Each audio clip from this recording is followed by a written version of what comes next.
occupe la position centre au sein de l'équipe des Grenadiers de Châteauguay. À mes côtés, Hugo Audette. Bonjour, Hugo. Bonjour. Bienvenue à l'émission. Merci. Ta première expérience, cette fois-ci, avec nous en entrevue télévisée. Ouais. Un plaisir de te recevoir. Donc, on va jaser, nous deux, ensemble, d'entrée de jeu, veut pas, du fameux mois d'octobre, qui a été un gros mois pour vous au sein de l'implication, surtout pour le cancer du sein.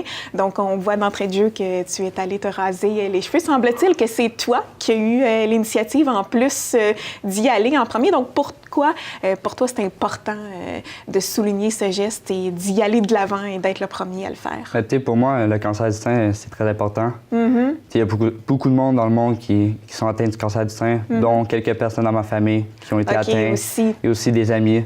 Alors pour moi, c'était important de me raser les cheveux. C'est moi qui ai été le premier. Je voulais les supporter avec ça. C'est aussi très important, le cancer du sein. Puis comment ils ont réagi, justement, les gens de ton entourage qui sont atteints, malheureusement, de cette maladie face à ton geste? Ils étaient fiers de moi. Ouais, les gens, ils m'ont dit que c'était vraiment un beau geste. Puis, alors, j'étais content. Puis, ça valait la peine de me raser les cheveux. Là. Oui, en effet, c'est un beau geste. Puis les autres ont suivi par la suite. Ouais. Il y en a quelques-uns qui l'ont fait aussi. Étiez-vous plusieurs? Mais exactement. Au début, on était 3. OK.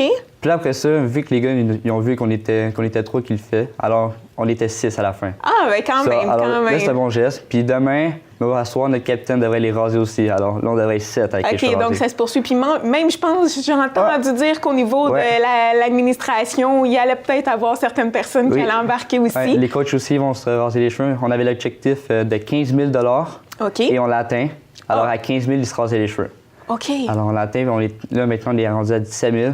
Alors là, ils n'ont pas le choix de raser les cheveux. Wow! Et tout ça, ça a été amassé durant le mois d'octobre? Le mois d'octobre. Parlons-en un petit peu, parce qu'il paraît que tu es celui qui a amené quand même un gros cachet durant la campagne. Ouais. Donc, c'est venu d'où? C'est quoi exactement? En fait, ma famille m'a beaucoup supporté. Pour nous, c'est vraiment important. Tout le monde s'est investi. Exactement.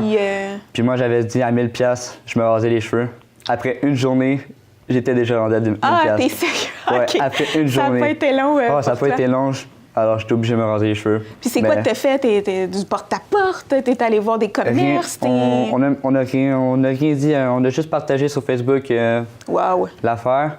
Puis les gens de notre famille nous ont donné. On les a pas agacés, rien. Ils ont donné. Ah, bien, c'est génial. C'est vraiment un beau geste. OK, fait que tu as vraiment été supporté, toi, là-dedans. Génial, ça. Puis, si on regarde un petit peu au niveau du mois, il y a eu plusieurs activités.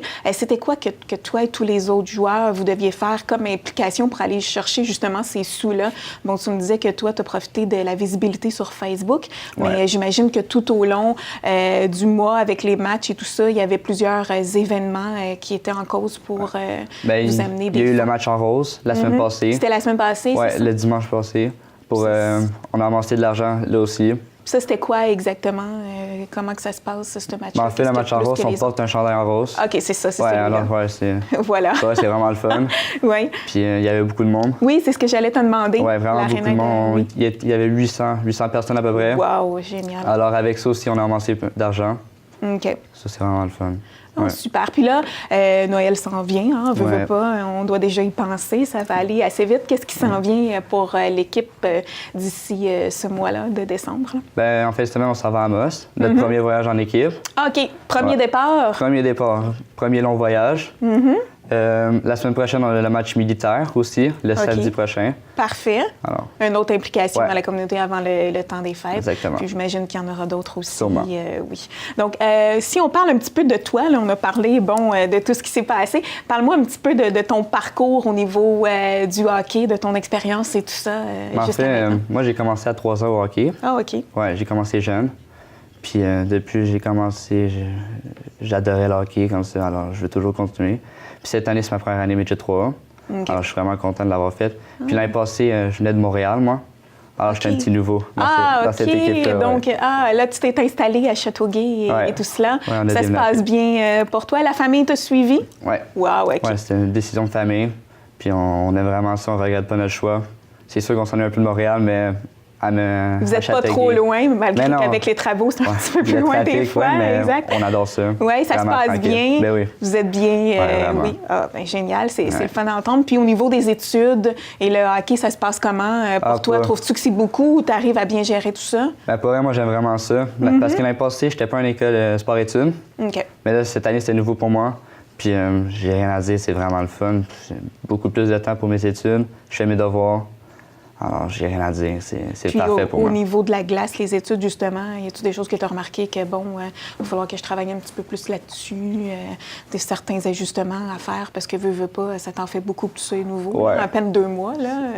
C'est sûr, il faut que je m'ajuste à faire mes études. Des fois, je suis vraiment juste. Ouais. Alors, il faudrait que je planifie mon temps. Oui, c'est ça. Ça, c'est important. Ben, fais-toi-en pas si c'est juste ça. Je pense qu'on a tous pas mal fait ça, puis ça, même sans avoir une certaine carrière en hockey. Puis comment tu vois ton avenir? Donc, toi, t'envisages le hockey, ou on se prépare tranquillement aussi à autre chose? C'est sûr, à date, j'ai pas de plan B. Oui, le fameux plan B. Je suis encore jeune, j'ai juste 15 ans. Le hockey, c'est sûr, c'est mon plan A. Oui. Mais tu sais, il faut vraiment que je travaille fort parce que depuis qu'on avance, les chemins... Oui. Il va y avoir des décisions à prendre, il va falloir réfléchir. Les sont vraiment plus petits, puis la Ligue nationale, c'est vraiment un gros step. C'est dur de se rendre là, alors... Mais ça te passionne, on le voit. Oui, exactement, j'aime beaucoup ça. Dans ta vie. Bien, super. Bien, écoute, Hugo, un gros merci pour ta participation. C'était super. Puis je te souhaite une bonne saison, puis bonne chance dans tout. Merci à vous.